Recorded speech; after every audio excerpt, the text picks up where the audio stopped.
The Dorkening and all affiliated shows are not intended for anyone under the age of 18. The following may contain discussions or scenes that have adult situations, graphic violence, nudity, strong sexual content, and graphic language. This show is intended for mature audiences only. Viewer discretion is advised. Everyone thinks because you're a zombie, you don't know good coffee.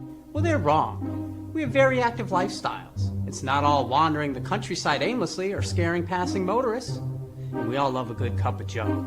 And there's only one brew that gets my seal of approval. Deadly Grounds coffee is my guilty pleasure. Bold, robust, delicious. It's coffee that can wake the dead. With over a dozen different roasts and flavors, Deadly Grounds can satisfy the most finicky of coffee addicts.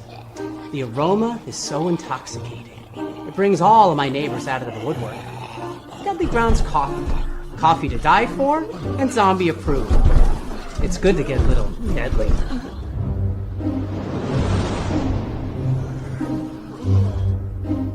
Use the front door! Oh, they're so disgusting.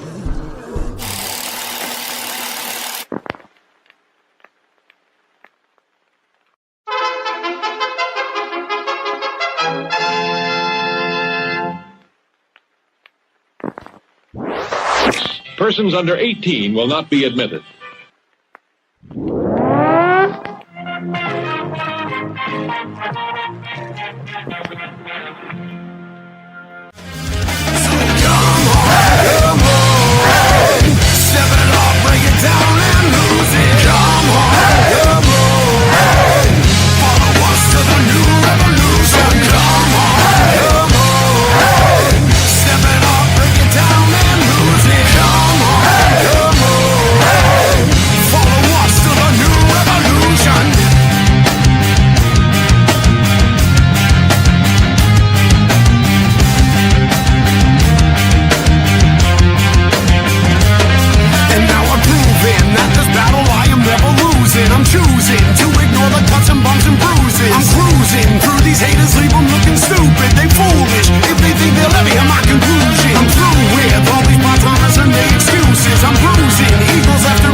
What's happening, everybody? Welcome to another kick-ass episode of Still Toking with. Yeah, you already know who I am, so we don't really need to go there, I guess. It's all good. But we got a killer show tonight. But without getting into too much, the Flash himself, Mr. Jeffrey Mark. I'm feeling very Silvery Moon tonight, so I'm very dressed sparkly. I try so hard. Very sparkly. Welcome. I'm excited. You know, it's one thing when we get to interview people I know and people who are friends, that's just a lot of fun. But when I get to meet someone I admire whose work I enjoy, in other words, I'm a fan, that's a different, special kind of fun. And we're going to have that tonight because our guest is someone, not just the work you might know him from on television. I'll give him a little intro, but as a stage actor, he is so admired. And he's worked on a lot of the same theaters I have, and he's done parts I would have loved to have played. And you guys also know him from one of my favorite TV series, House of Cards, which we're going to talk about how that's changed the world. That was just a record-breaking kind of thing. Mr. Sutherland on Mr. Robot. He's got a brand new project out, Redux Redux. We're going to talk about this handsome actor and lovely man, Jeremy Holm. Jeremy, welcome to the show. Man, what a great intro. Thanks, Jeff. I appreciate that. I appreciate you. Wow, you actually did that pretty good. I'm almost impressed. Maybe Jeff, we'll see each other on the board someday. I would love that. You'll be stage right, I'll be stage left. We'll meet in the middle. We'll do a little thing. Have a little dance number. Cheer. Yeah. Right. Jeremy, for you, I'll still dance. All right, let's do it. I can do a jazz square. Cool and yeah. Those of us who got started on the stage, it never quite leaves us, does it? No, it's always in you. And actually, what's so cool, I'm having a full circle moment tonight because my daughter got a job. She's 15. Well, she's 14 now. She'll be 15 next month. She got a job running the soundboard at a local theater here where I live in Vermont, and she's actually getting paid, and she's working tonight. So I have to leave after this. I have to go, pick her up from the theater, I love it. Full circle moment. If Bob Newhart shows up, walk away very quickly. Emily, I had the weirdest dream. Yes. See, I love you already. That episode blew my mind. It was so meta before meta existed. I couldn't believe it. For those of you out there who wonder what we're rambling about, Bob Newhart had two huge hit television series, and then we'll introduce our friend Jeff in 1 second. On one of them, he played Bob Hartley, a psychologist in Chicago, and Suzanne Pleshette played his wife. And then he followed that with an even bigger hit where he was an innkeeper in Vermont. And the last episode, he gets hit with a golf ball and wakes up, and the entire series had been a dream by the character in the first series, and he wakes up next to his wife from the first series. Just brilliant, just brilliant. And Jeff Holman has joined us. Gosh, we miss you even for 5 minutes. Joe, that was a fuck show. Oh, you hear me all right? Now I can. I can. You cut out for 1 second. Well, yeah, I don't know what the hell's going on. The computer did an update, right? I set it up at 6:30. Everything's fine. I come up at 10:07. Oh, you got to restart your computer. Then it took me 5 minutes to get the goddamn headset to work again because it fucked everything up. It's that other podcast messing with you. It's something messing with me. I don't even know which microphone it's using at this point. It's Bob Newhart's fault. Oh, we'll blame Bob. Okay. Yeah, why not? We might as well blame somebody. Got to blame somebody, right? But yeah, as long as you can hear me all right, because it's not using the freaking regular microphone that's supposed to be. So we can hear you fine, and Bob was a friend, and he'll take the blame. Okay, we'll blame Bob. How you doing, Jeremy? Man, I'm good. I'm really good. Psyched to see you. Nice. You guys look good. Yeah, last time we saw you was Vermont. Yeah. Yeah, last spring in Vermont. That's right. Yep. And I didn't get any chocolate or cookies. I'm laughing because it took you guys each 2 minutes to bring it up. Okay, I brought it up backstage. Did I say dailychocolatevt.com? Okay, got the plug in. There we go. Yeah, plug it again. What was it? Dailychocolatevt.com. Now that's Dawn's store. It's my wife's store, and underneath there's a great cannabis store right underneath her store. Oh, that's perfect. Yeah, you can't. No matter which order you go in, it works. Yeah, you can go in any order. Right? Chocolate below, weed, chocolate, weed, however you want to do it. Well, see, I'm going to suggest to everybody in VT, go to the cannabis store first, then take a little walk to your car, couple of tokes, and then go to the chocolate store. Yes. Nothing like a stoner in a chocolate store that's already stoned. So we've mentioned Dawn. It's a good to the next question. So you actually met your wife doing Anna Karenina in the theater. I mean, there's television and movies about stuff like that, but it actually happened to you. Yeah, it's a crazy story. I was doing Cyrano de Bergerac at the Shakespeare Theater in DC, and I got an audition from my agent. She said, it's tomorrow. I said, I have to have the first appointment because I got to be back for the show. So I took an overnight bus back to New York City. I auditioned, and on the bus ride back, because I had a show that night, it was a Tuesday, I had a show Tuesday night, my agent called and said, hey, you got the gig. So that was Anna Karenina. So I finished Cyrano. I'm going down to do Anna Karenina, and the company manager of the Clarence Brown Theatre picked me up, and she said, "Oh, Jeremy, it's so nice to meet you. You're going to be great in the show. We're so glad to have you.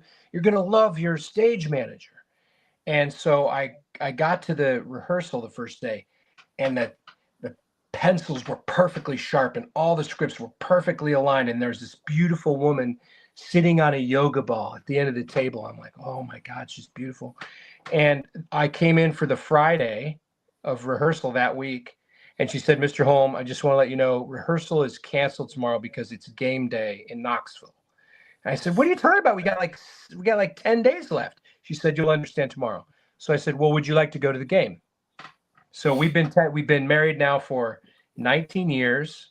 We've been together for 21 years, and we have 2 daughters, and we watch every Tennessee Volunteer game together. Cool and groovy, baby. Yeah. Very cool. I love theater stories. I got great. started in the theater, and it's still my first love. Yeah. And she was sitting on a medicine ball? A yoga ball. Yeah. Instead of a chair, Yoga she ball. was using a yoga ball. Right.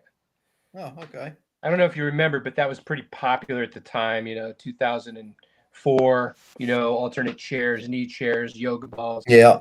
So she was. Yep. she was I have being one hip, that's I down. guess. Yeah. I got one that's down in my cellar, deflated. Yeah. Not even going there with you. 17 punchlines, not one of them is appropriate. Nope. I None of them. skipped over them. None of them. Uh-huh. I'll dig us out. You worked at one of my favorite places ever to work in a live theater, the Arena Stage in Washington. Oh, but here's the killer, man. I did A View from the Bridge, and I played Biff in Death of a Salesman at Arena Stage, and Both some Arthur Miller amazing plays. Yeah, it was the Arthur Miller Festival, and I think he's the greatest American playwright. I And agree. and I'm sorry to my friend John Patrick Shanley. Yes, you're also a great American playwright, but Arthur Miller is maybe one of the greatest of all time in our country. And they were renovating Arena Stage, so we actually performed in Crystal City in across the way and across the Potomac. So we weren't actually at Arena Stage, but we had a great time. The show was great. Met Bill Delaney there, Delaney Williams, who's if you watch a lot of TV, you know who he is on Law and Order, and he always plays an asshole. So he's my other, like, I get to say, "Hey, asshole, how are you?" He's like, "Oh, I'm good, asshole." We're both we're both always playing the bad guys, and we get to commiserate about that. No, I agree with you about Arthur Miller, and Biff is one of my favorite parts in theater history. I was never the leading, I'm 5'7" and I'm just not that type, but I would have loved to have played Biff. What a great part.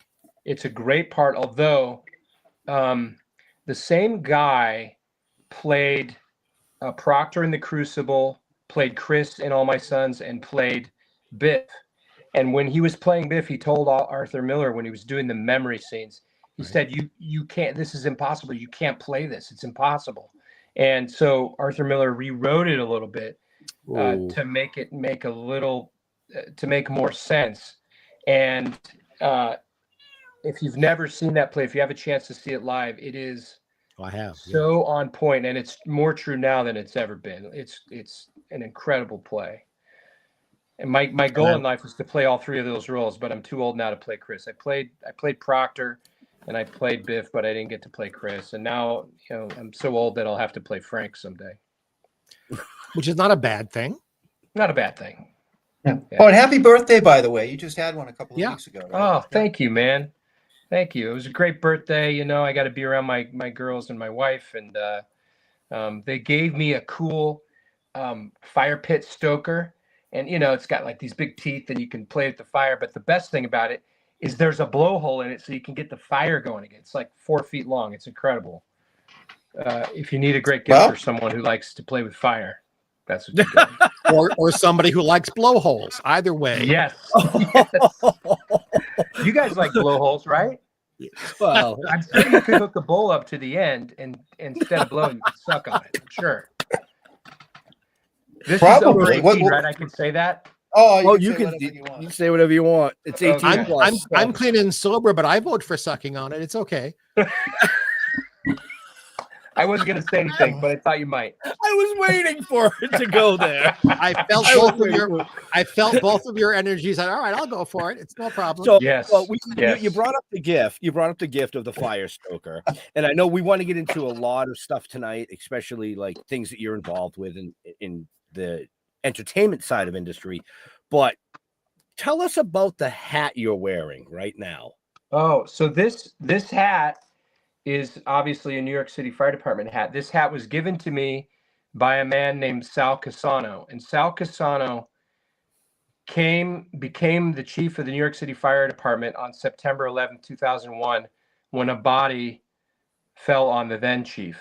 At that instant, Sal Casano became the chief, and I interviewed him for the 20th anniversary of the September 11th tragedy in an effort to raise money for the National Fallen Firefighters Foundation. And he told me, we were down there at Ground Zero sitting on a second story roof overlooking the new memorial. It was new when we did this. And he told me, he said, Jeremy, every man who walked into that building that day, a firefighter, knew that it was likely they weren't walking out, and yet they went up to see how many people they could save. I literally cannot get my mind around that act of heroism and the way that those men behaved, the sacrifices their family made. And so I'm wearing this hat because I'm going to do the memorial this year in New York City on Saturday night. And I'm speaking at the memorial, and they lost 157 firefighters this year, many of them due to the cancers from 9/11.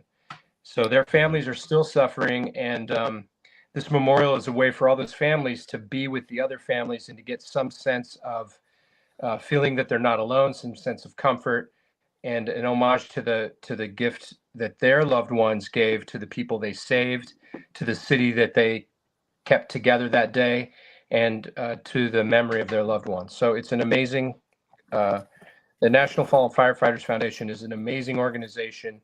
And I told them, I said, I'll do anything you want, anytime you want, anywhere you want. And so I've been working with them for the last, 6 years or so. Bravo. Well, God bless you, my Nice. nice. Bravo. That's wonderful. Well, thank you. Yeah. I wanted to bring that up right at the beginning, of the show versus later in the show, because sometimes people watch the show and then they tune out and they tune back in.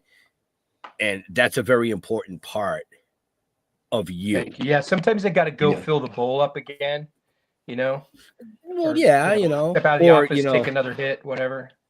yeah, Yeah. but it shows the type of person that you are Yes. Thank you. outside of the entertainment industry.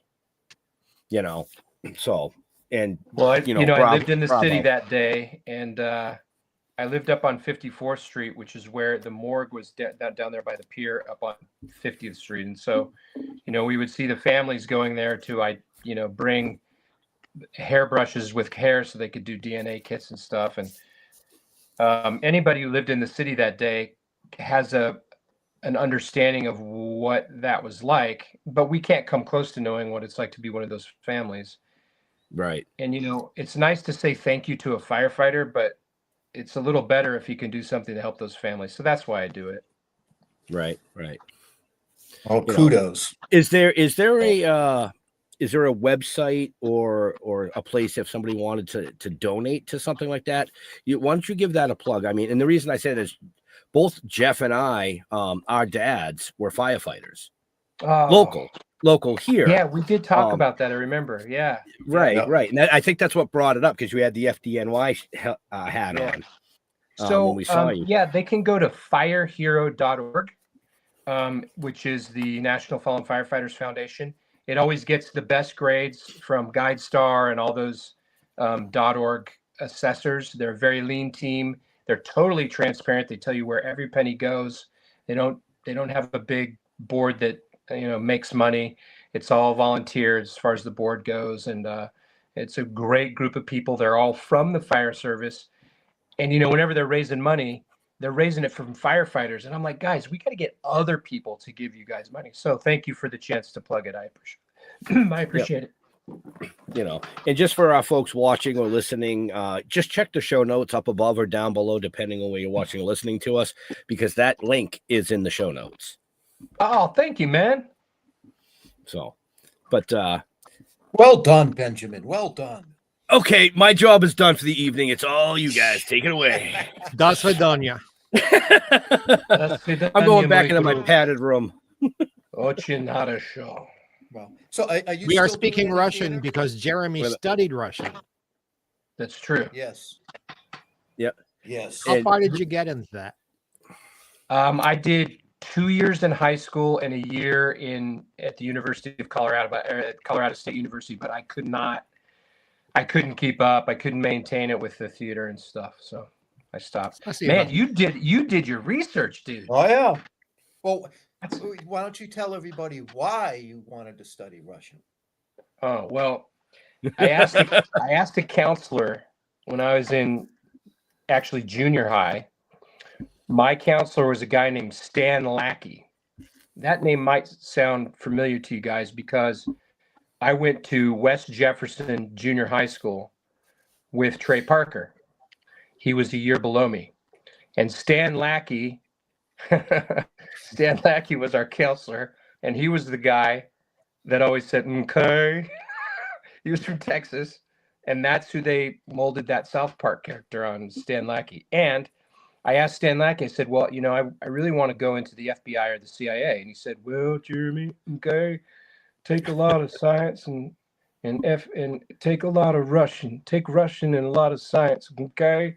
And so that's what I did. And but then my life took a different turn. I wanted And to be in the FBI or the CIA. And I know it just because I have a Russian background. Really? Would you order one of those brides? No, my entire family is Russian.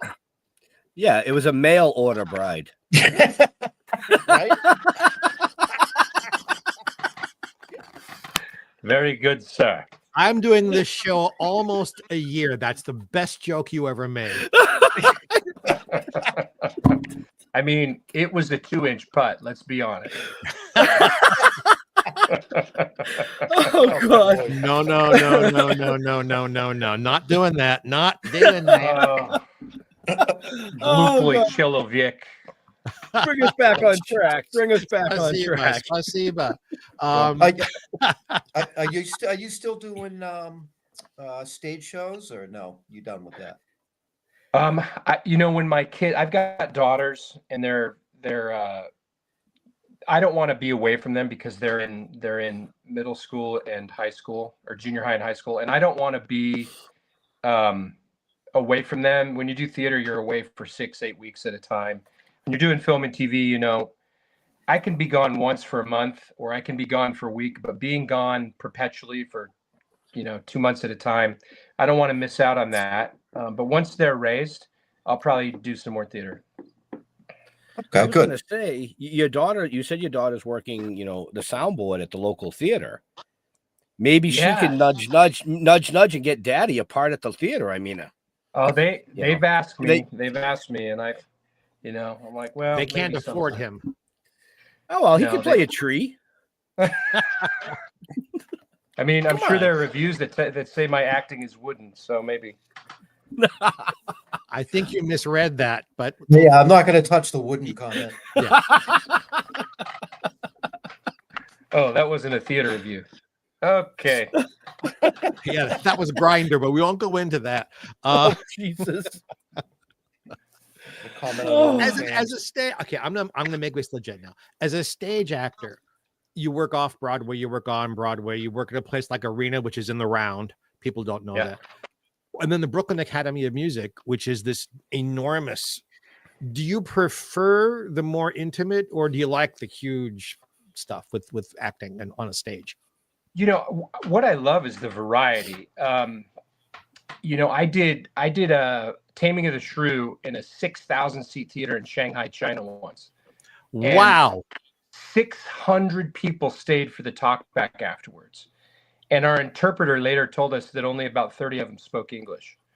It was a really thrilling, experience. But also, I love intimate settings because you can be, as you know from doing theater, you can be smaller and more intimate, and your performance has to be more moderated. You can achieve a greater sense of the delicate, which is a very cerebral and interesting challenge to have. Big stages require more energy, and they require bigger size, and they tend to be less, not entirely, but they tend to be less delicate. So I like variety. See, mostly when I did stage, mostly, not all, was musicals. So it didn't matter big or small because I still had there were no body mics back then. You had to actually get to the audience. You had to blow. Yeah. Yeah. That's acting talk for being loud enough, guys. Yes. Deal with civilians like these two, Hey, don't call me civil. I have a story I want to share with you. Please. So I was doing A Little Night Music, which for those who don't know is a Sondheim musical. And I was playing Frid. It's a small part. It's a non-singing role. But there's one part where there's a big waltz number at the end of Act 1, and it's called Weekend in the Country. It's a big song. So, and we did it in the Round where I was at the North Shore Music Theater. And so I'm in the VOM. I'm ready to go on. I look over at the sound guy. And he goes like this. I'm like, did you just turn my mic off? He's like, sorry, dude. So I'm an actor who can sing and who can dance, but I'm not a singer. He turned my mic off right before I went on stage. But there is a difference for me, a difference in energy from doing a musical or doing a straight play. When I've done Arthur Miller or I've done Tennessee Williams types of things, it's a whole different set of muscles. It's like being in athletics, but the difference between football and hockey or something. It's just, you have to learn all of it. It's why people like Jeremy do so well, because he knows his craft, and every part is different. Every theater is different. Every situation is different. If you're cookie cutter, you don't have a very long career. That's right. I'm teaching an acting class right now, and students ask me, well, what's the difference between theater and film and television? Because many of them have done theater, but they haven't done film and TV. And I say, well, what's the difference between being a plumber and being a pipe fitter? You're doing something that's similar, but it's not the same at all. Some of the same techniques apply, but it's a different occupation almost. And so if you want to be successful in this business, you have to learn how to be a stage actor, a film actor, a singer, a dancer, a business person. You have to be good with numbers. You have to be smart. Now you have to know how to run your own social media. Like there's a lot of, you have to be a smart person to do it for a living. These two gentlemen I'm sitting here with. Despite my presence here. No. These two gentlemen, Ben and Jeff, are the things you're mentioning. Really smart, really good with numbers, really good at their own business. I mean, it's why they're so good here, because they've got all of that going for them. I love them. I'm prejudiced, but I believe that. And that's what I thought I was just a factor pretty for face. sure. That's what we call virtual fluffing, folks. Is that what that's called? No, it's not. I would show you virtual fluffing, but they would take us off the air. Come of on. air. Yeah, right. I mean, some of the guests we've had on here, they're not going to take us off the air. We've had literally, like you said, FBI, CIA agents. We've had spooks. Yeah, and I've got a vibrator in this drawer right here, so don't push me. All right, we're getting off topic, I think. Okay, then. Oh, there's a topic? All right, off camera, off of mic, I mentioned one of the big hit television series Jeremy has been a big part of, one of my favorites, and I asked permission to bring it up. And we're not going to discuss controversy, and we're not looking for gossip, but you are a big part of, I think, one of the most brilliant television series anywhere, House of Cards. And you mentioned that it changed the world. would you repeat what you said earlier? Because I agree with you 100%.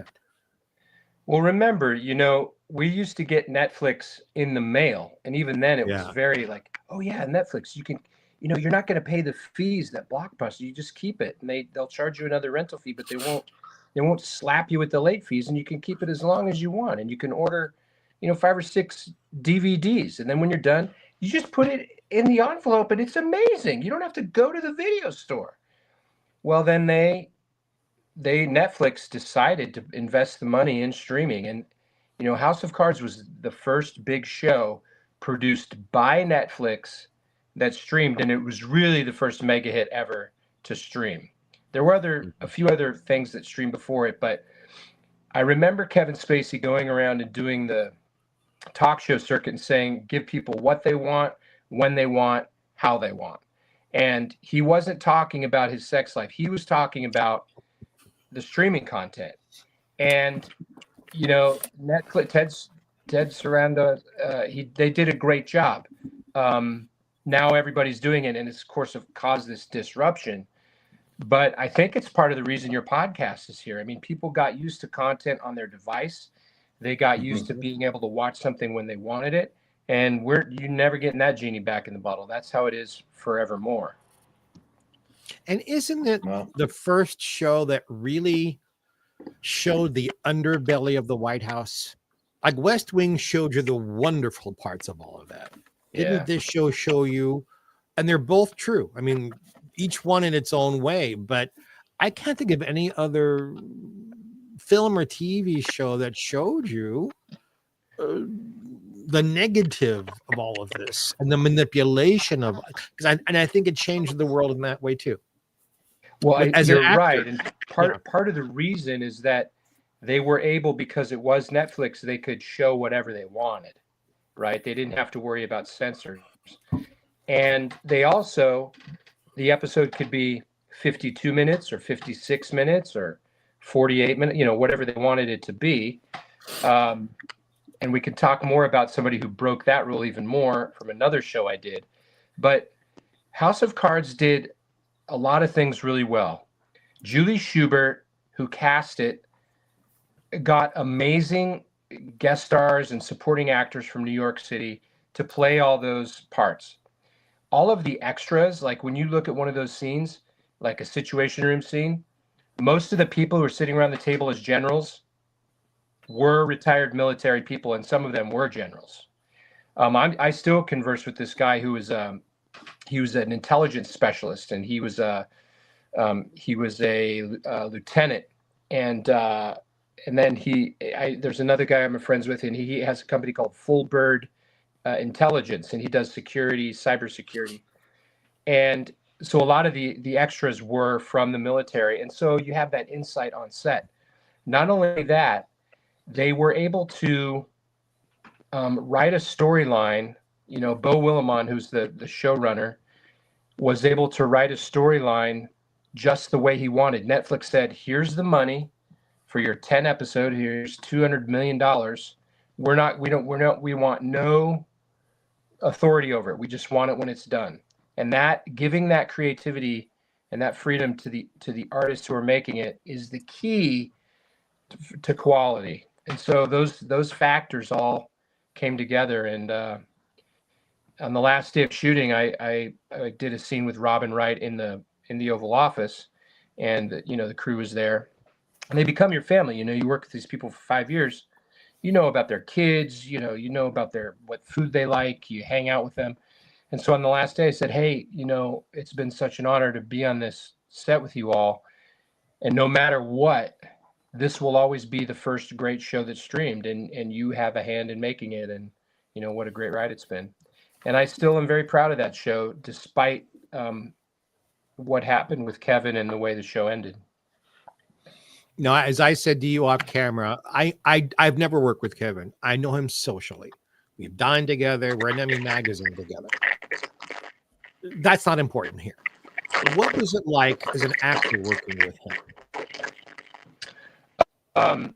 Kevin is always prepared. He's never, even with the great magnitude of work he had to get done, he was always prepared.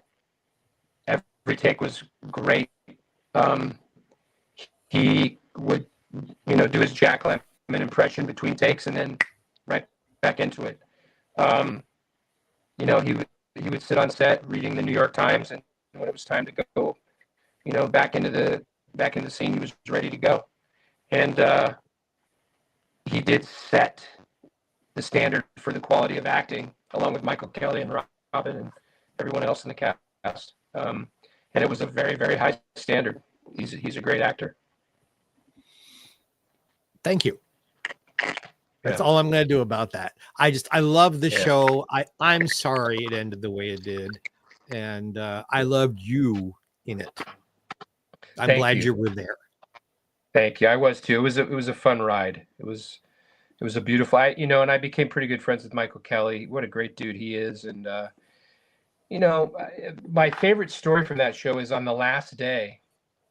I had a driver who I always requested because we became friends. I would always sit in the front, and his name was Frank. And Frank is a union guy, great teamster. And on the last morning, I got up, I called the production team. I said, "Hey, can you make sure Frank picks me up at the hotel this morning?" And they're like, "Yeah, don't worry, he already took care of that yesterday." I'm like, "Oh, good." So he picked me up. We had a nice chat. I said, "You're getting me tonight, right?" He said, "Oh yeah, I'm getting you tonight." So it was a long day. We got done. It was a Thursday, and he's driving me back. It's like 5:30 at night. We know the traffic's going to be bad on 95 from Joppa down to Baltimore. And I said, "It'd be perfect, Frank." And he looked over at the armrest, and he pulled up the armrest, and there were beers in there. And he handed me a beer. And I won't tell the other part of the story because I don't want to get him in trouble. But we drove back to Baltimore, and then we sat in the hotel roundabout there in the Inner Harbor, and we had a beer together. It was fantastic. What a thoughtful guy. How does one? And then I promise I'm going to shut up because I'm monopolizing. Yeah, okay. Yeah, no. Sure. Jeremy, I don't always talk this much. I just enjoy your work so much. So please understand. Thank you. I'm enjoying it.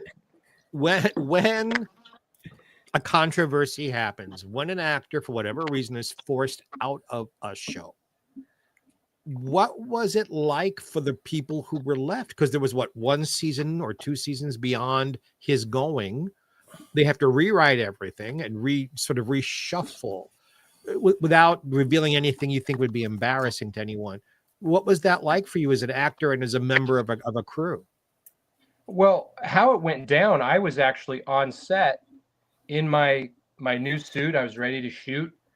Someone came and got me and said, "Back to your trailer." I'm like, "Oh, okay." And then they knocked on the door. They said, "Get back in your street clothes. We're taking you back to the hotel." And I'm like, What did I do? what did I do? And I believed that I had been fired. And it wasn't until, and then I flew home. I got all the way back here to Vermont, and then a thing came over Twitter that night. And I was like, I swore. My wife came in. I'm like, it's over. And it would have been over, except Robin Wright lobbied Netflix. She said, all these people have come from LA. They've sublet their homes. They think they have a job. They've given up other jobs. We really should finish this show just for the team. And, it was the right thing for Netflix to do. And it was a really courageous thing for Robin to do, because imagine how she must have felt in the midst of all that. I was proud of her and Michael, the way they led the cast. And Frank Pugliese, who ran the show that year, they did a great job, and I'm proud of the fact that we finished the show. All of us know it wasn't the best season. They were under the gun. They had to write all that material. Basically, they were drying off the pages before they handed them to us. So we did our best with what we had, and that's what you have to do in life. Sometimes it's not perfect. Proud of you. Well said. Thanks. Absolutely. Happier. Mr. Holman. Go ahead, Mr. Holman. Yeah. Yes, well, please. I'll be honest with everybody. I've never seen an episode of House of Cards because I'm one of those pricks that refuse to pay for Netflix. Okay, so I've never seen that show. To me, you're the guy in the movies that I watch, because I really don't watch a lot of television shows. Yeah. You know what I mean? And I do want to commend you and say that, to me, your outstanding performance was in The Ranger. Oh, thanks, man. Mhm. Okay, that's what I like. That's my style. That was a know fun what I mean? one. I've got a story know, it about look- that. It looked I've like got you a story had about fun. that show. So I was working at a restaurant in New York City, and it was a big steakhouse, $40 million a year steakhouse. And, you know, I was acting at the time. In fact, I was doing House of Cards while I was managing there. And a guy came up to me and he said, "Hey, I'm working on a script, and you know, you got mad at me the other night, and I think you should be in the script." And I was like, whatever. So a couple years later, this dude was no longer at the restaurant. He calls me up. He said, "Hey, I want to send you that script." I'm like, "What script?" So he sends me this script, and it's The Ranger. And I'm like, "This is great." So Yeah. I agree. They're like, they've got the money, they want to do it. So I agree. And the reason he did it was because I excoriated him for the way he cleaned the cappuccino machine one night. I mean, I was kidding, but like I was such a dick to him about not getting it clean enough, and what was he doing, and why did he, you know? And he's like, "You're going to be perfect in this role." So that's The Ranger was really born of a situation that happened in a bus station in a restaurant in New York City. And of course, Jenn Wexler, who's brilliant, and Jaco Farina, who's brilliant. Wow. Okay, well that gives me a different take on the whole movie itself, right there. Yeah. What? You The know what I Jeremy's a dick? Yeah, it was more natural than I really realized. Well, also, you know, I grew up in the mountains of Colorado, and Yep. my older brother, Todd, is a range ecologist and a landscape architect. And if we were driving on the road and he saw someone litter, man, it pissed him, it ticked him off. He would turn red, Yeah. and he would get so mad, and he'd screech the car, and he'd get out and he'd pick up the trash.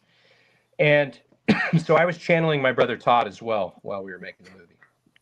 Okay. Don't litter, Yeah, I mean, man. I as a kid, I grew up in the woods of Maine, so you know, I mean, I'm right there with you. You know, I get that.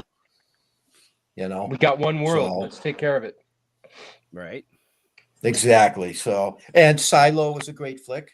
I really enjoyed Silo. Oh, thank you.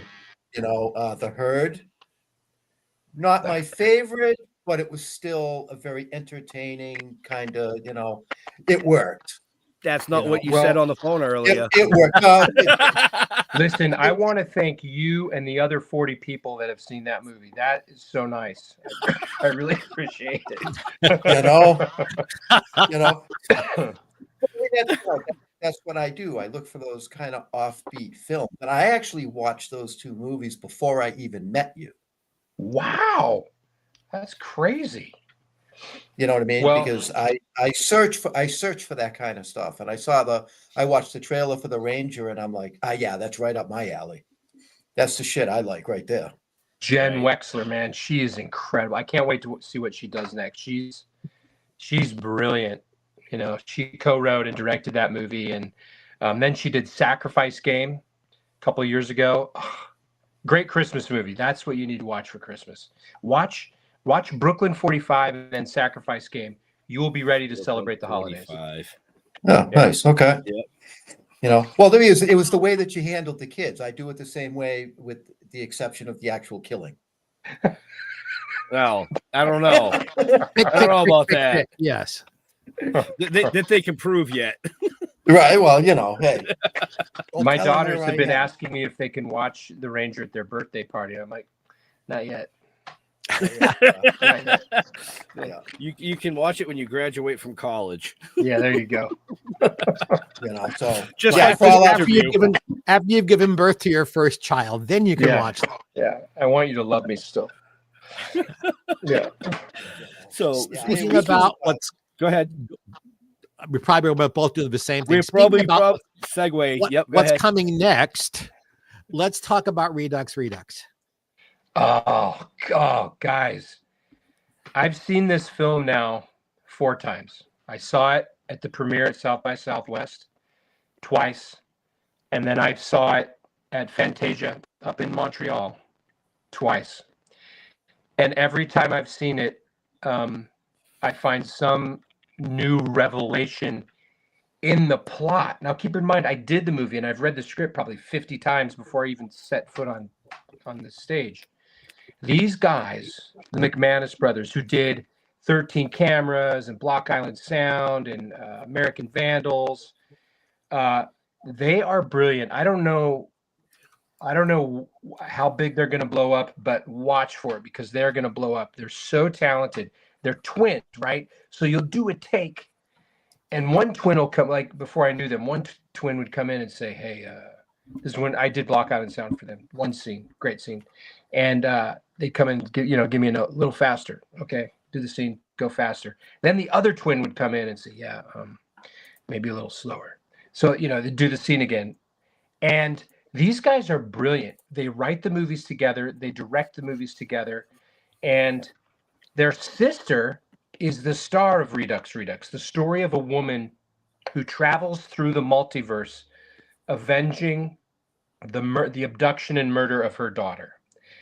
And she gets addicted to it. And the ride is just fantastic. Michaela she's one of the best American actors I've ever worked with. And she is beautiful and she's incredible on set, and she's just dynamic in the movie. So I hope you guys have a chance to see it. I'm hoping an announcement is made soon about its release. It's getting I think a 300 theatrical release. So hopefully you'll be able to see that soon. Nice. Wow. So I'm an extra in it. It's not a big part.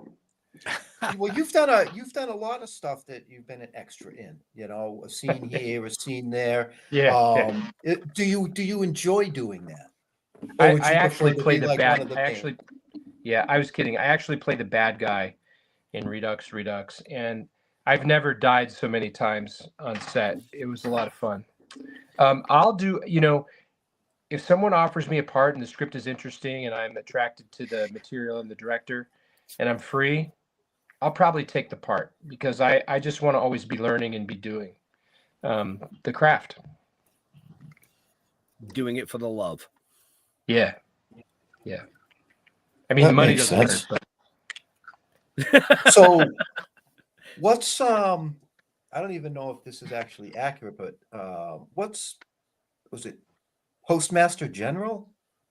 Is that a podcast? That was a COVID project, and it was a story about how the postal zip codes came to be, and it was a project that was produced by the guy who produced Silo and the guy who produced Herd got together to make this project, and I think we did it in like 2 days, and I didn't even know it was released. Here's a trivia question for you, Jeremy.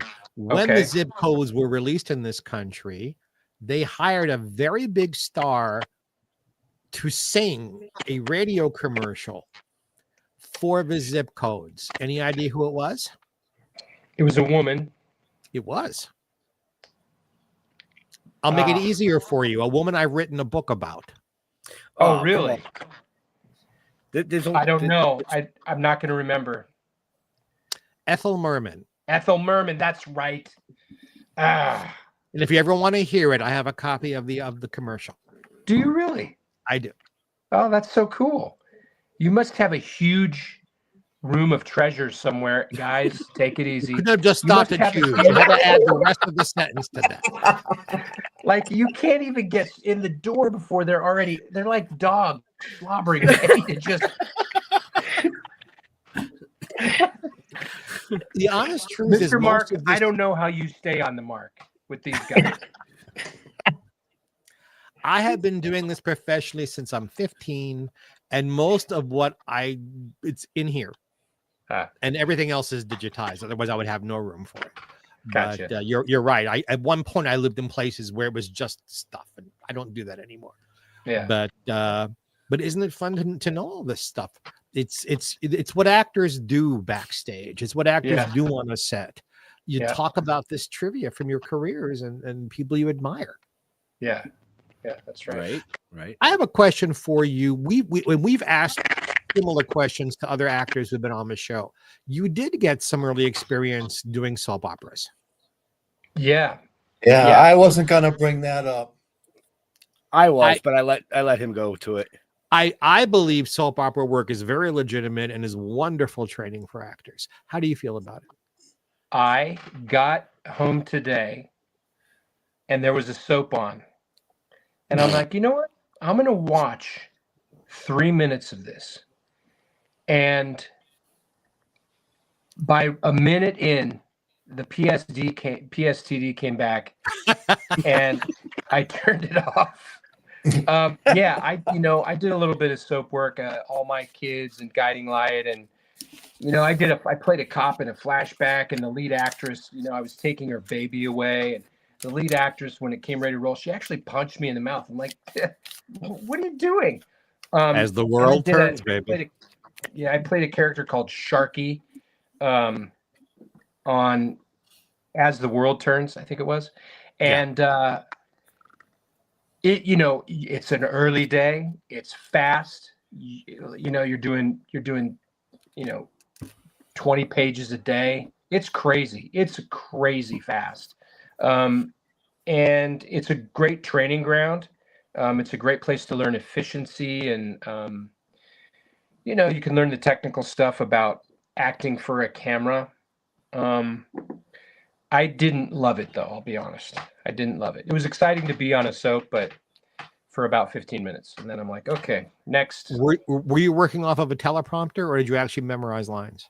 Oh, no, I'm a theater guy. You won't see me use, I do speeches a lot, and I always learn them just in case the teleprompter goes. I try to learn it. So, just real quick, I noticed the time is 8:00. No way. That went fast. That was went like 5 minutes. Like, you were fucking late, so Well, hey, blame Microsoft. So, and the reason I say that is because I know you have to be somewhere to pick your daughter up relatively in the near future. So we have about 8 minutes left of the actual show. So what I want to do is spin this real quick, because I don't want you to be late picking up your daughter. But Mr. Holman, any last questions for this guest? Well, it's funny. I was sitting here, and it might have been in my head. It was. It might have been at your house, but I heard a cat. Yeah. Was that your cat? Yeah. Yeah. It was your cat. Yeah. Yeah. Well, the cat's like, hey, you always bring your granddaughter down like right at the end of the show or something, and she's on the screen. I want a little bit of attention. He actually tried to jump up in my lap. That's why you saw me go like that. So that was your cat. Okay. Yeah. So Jeremy, brick. what's your favorite animal? Or critter? My answer is going to be kind of weird, I think. Cool. It's a chicken. Because... Right now, it's a chicken. Well, we have chicken. chickens. I mean, I keep bees, so I should say bees. They're not really an animal. Okay. But chickens are incredible. They're really smart. They recognize faces. They know up to 100 different voices. You can recognize their different sounds they make if they're hungry, or if they're in danger, or if they're just glad to see you. If you ever sit with a chicken in your lap and just pet it, it's very calming. I never had chickens before I moved to Vermont, but my girl Ellis and Sagan, they wanted chickens, so we got chickens, and they're great animals. A chicken in my lap. Right now, my answer, and I know it's a ridiculous answer, I love chickens. Even I prefer petting pussies. Come on. Right. Well, okay. Well, chickens also, they will eat anything, right? I mean, it takes a while, but you can get rid of a body with a chicken, or a bunch of chickens. You have to chop it up really small for them to do that. They're not gonna. Oh, you have to. It's better if you chop it up really small. Then they'll. You're thinking about pigs. You're thinking about. Well, I know pigs will do it, but pigs, you don't have to chop it up. You can just put it out there. They'll eat it. You just chickens, put it out you need there. to chop it. Yeah. Yeah. Not that I've done that. I'm just saying. Yeah. If Well, you they're did also that. cannibals too, because I know a buddy of mine when he roasts chickens and stuff, he throws the carcass out there and the chickens devour it up, Yeah, they which is kind they of, you know, every chicken will and eat about 300 ticks a day. So if you're in an area that have ticks and you let your chickens out in your yard, ticks Yep. be gone. Yep. All right, Oh. you brought it up. Tell us about your bees. Oh, bees are incredible. I love bees. I did this TV show, ABC show called What Would You Do? And the producer that hired me, we did like 50 episodes together, and he quit the business. Yep. I'm like, what are you doing? He's like, I'm going to keep bees. I'm like, you're going to what? So now this guy, he's still doing it. I don't know, 15 years later. He has 100 hives in and around New Jersey and Manhattan. He keeps at hospitals and restaurants and private homes and libraries and parks. And so when I moved to Vermont, with my girls and my wife, we keep bees. And bees, there's one queen, she lives 3 years. All the other bees live about 32 days. They make honey. They live in the cold environment. They live in the heat. They don't bother you. They're not going to sting you unless you mess with them. They go out, they pollinate things, they make you honey. They're incredible animals. I agree. So now that you brought up bees, have you ever seen the cartoon Bees, the actual movie that they made? The bee movie, yeah. You Yeah. look, you have a striking resemblance to the lead jockey. The jockey. Well, they have jockeys and they have regular bees, and one of the regular bees goes out with the jockeys one day, but he has that striking resemblance in the face. It's me and Patrick Warburton and one other dude. No, You're right. People say it all the time. And then I get Joaquin Phoenix. I'm like, yeah, that guy's a good looking dude. There's one other dude, but the main one is Patrick Warburton. Yeah. I see. Right. As soon as you said So- that, I saw it. So, Mr. Jeffrey Mark, any last questions? I don't have a question because he needs to pick up his daughter. Just I'm fine. I'm fine at time. in our private chat, Jeremy, I left you my phone number. You come to the West Coast, dinner is on me. All right. Thank you very much, guys. He's handing out dinners, right? Did you hit the lottery? well, be careful of dinner on me, okay? Yeah. Hey, guys, when you come to Vermont, I'll bring chocolate and honey, which I could also ship. I'd ship love it. some honey. I'd love Right. some honey. Well, I'd much right. rather have you come to the event and just hang out. All right. Well, We'll see what happens. If I'm around, I'll do it. I'll do it. Yeah. Yeah. It was actually very nice meeting you there, meeting your wife. I believe we met both daughters. Yeah, you did. And you were Yes. so friendly. Yep. Thank you. You guys were actually, for me, you guys were the highlight of that experience. So thank you. Aw, Well, Yeah, thank you. that No, was thank cool. you. I believe That's it. cool. I believe it. I love these guys. I mean, just for our viewers and our listeners, it's the Vermont Sci-Fi, Fantasy, and now Horror Expo in Essex Junction, Vermont. Jeff Folb is an amazing promoter, and he did the first year horror thing last year, which was this past spring, which is where we met you. So I can only see the horror side of this event Growing. Yeah. it's gonna growing exponentially over the years. One can hope. Yeah. Yeah, that's cool. Yeah. That's cool. I actually lied. I do have a question. I figured that's why We I talked said about maybe. Redux, but Jeremy, like, what's next? What's down the line that you maybe haven't finished yet, or I've scared him away? No, There he is. Sound was weird. I thought it was me on the sound. Yeah, your mic. Is it my mic? Yeah. Yeah, the signal's Okay. a little choppy, that's all. Oh, I'm sorry about that. No, it's all right. You gotta get the chickens out there running faster. Something that's crazy.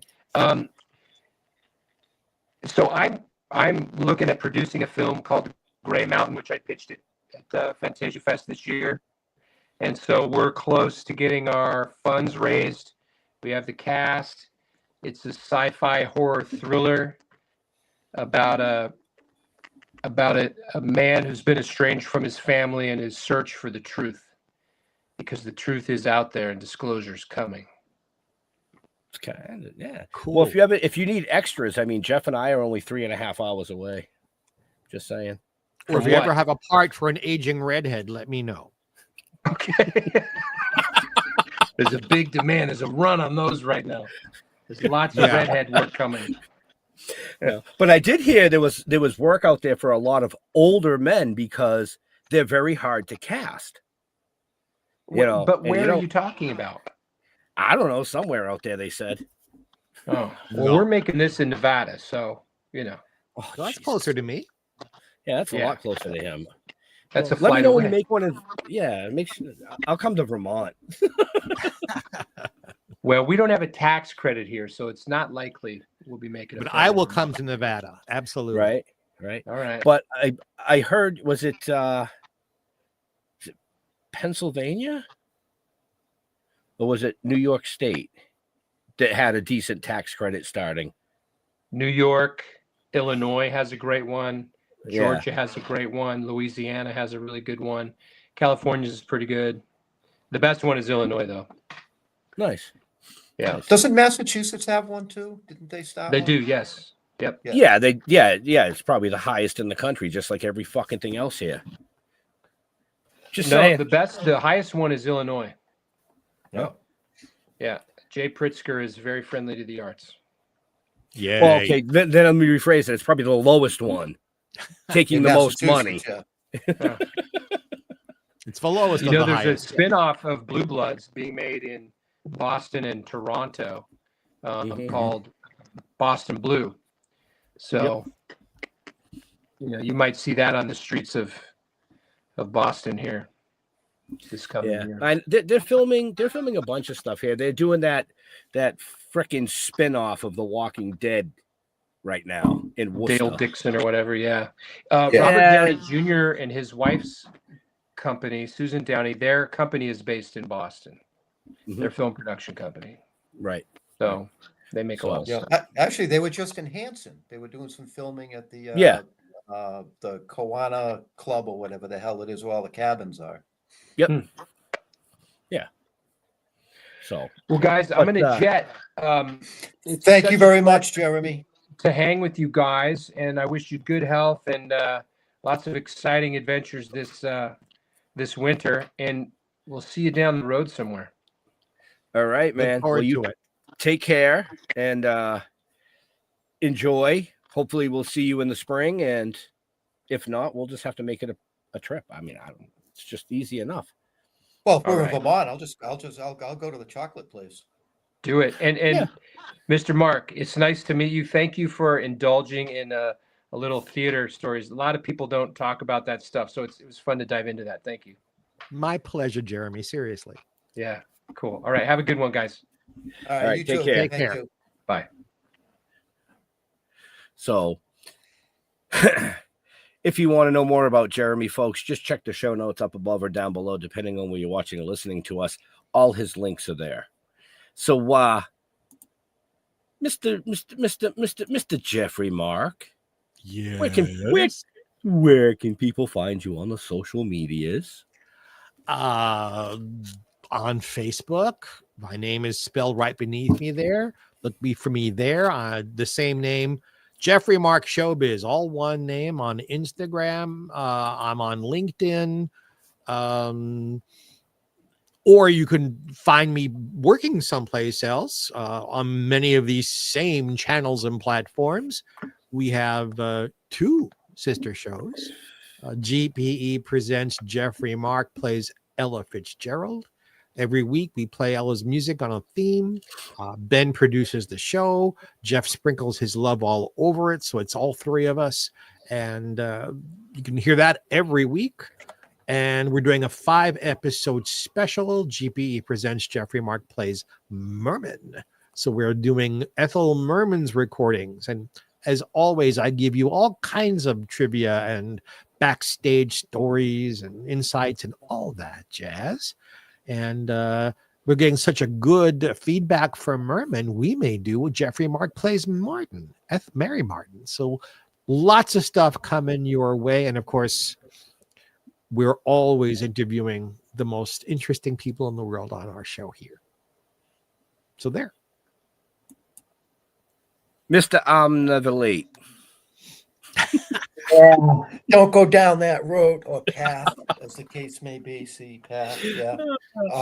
Bust your ass a little bit. I was like, what the fuck? I know you. That's what you sent me. What the fuck?